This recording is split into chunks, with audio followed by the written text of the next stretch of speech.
तर चला काकी चल. तर मग आम्ही निघतो आता. झालेत 7:30 झालेत आणि जरा लेट झाला. 7चा मी एम ठेवलेला, पण हाफ ॲन आवर ठीक आहे. आम्हाला नाणेमाची पोचायला अराऊंड 3 hours 30 minutes दाखवतात. आणि हेच की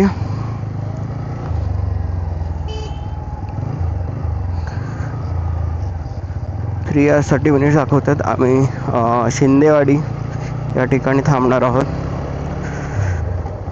आणि शिंदेवाडी ठिकाणी नाश्ता करू, नंतर मग पुढे जाऊ. 3 hours 30 minutes जर आम्ही खेचायचं बघू, कारण का लेट नको व्हायला सकाळी परत संध्याकाळीपर्यंत रात्रीवर ट्रॅव्हल नाही करायचं. जस्ट झाली आहे सुरुवात राईडची. Back to pavilion. बघूया कशी होते.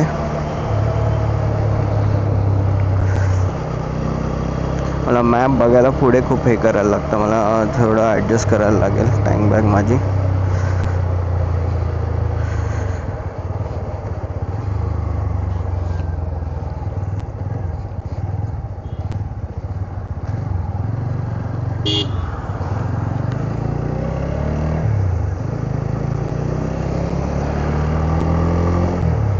सकाळ सकाळ जेवढं खेचता येईल तेवढं खेचायचा ट्राय करू आम्ही.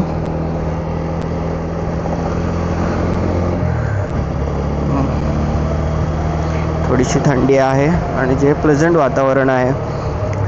आम्ही वाठार स्टेशनवरून निघालो. आता आम्हाला जाताना स्टेशन लागेल.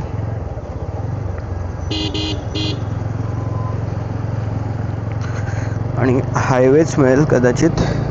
हायवे टू हायवे जाणार आहोत आम्ही.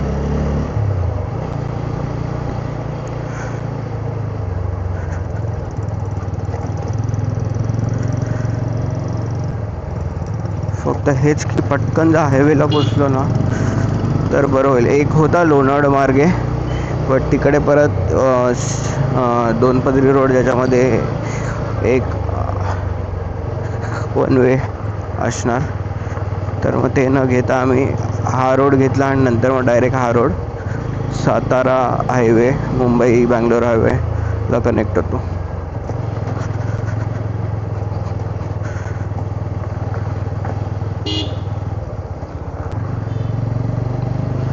बघूया. गाडी मगाशी कोल्ड स्टार्ट केली आणि आता लवकरात लवकर पोचू. जस्ट आम्ही पोचलेलो आहोत हायवेला आणि आता अराऊंड 20-30 किलोमीटर्समध्ये आम्ही ब्रेकफास्ट करायचं बघू. आता आम्ही शिंदेवाडीमधून परत हायवे सोडणार आहोत. तर मग आणि तिकडे सी ऑफ करायचं आहे स्वप्नीलला. लोणावळा 131, पुणे मुंबई 214. पण आम्ही नाणेमाची करणार आहोत तर आम्हाला तो लागणार नाही.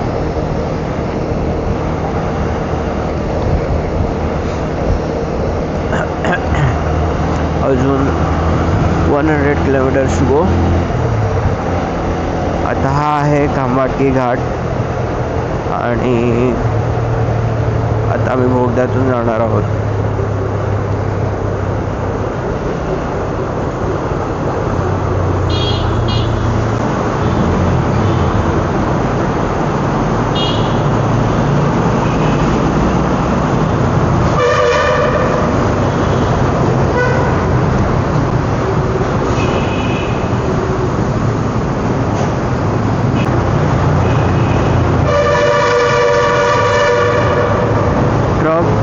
एवढे आहेत इथे बघायला नको, खूपच स्टॉक आहेत. आणि आम्हाला असं वाटतं अटल टनलमधून बाहेर पडू. कारण का व्ह्यूज थोडेफार असेच आहेत. पण तुम्हाला बाहेर पडल्यावरती व्ह्यूज खूप चांगले दिसतील. आम्ही येताना मला शूट करायला नाही भेटलं कदाचित, बट व्ह्यूज खूपच छान होता. आता तुम्हाला दिसलं तर दिसू शकतं जर व्ह्यू प्रॉपर असेल, कारण का तो बॅक साईडला व्ह्यू आहे.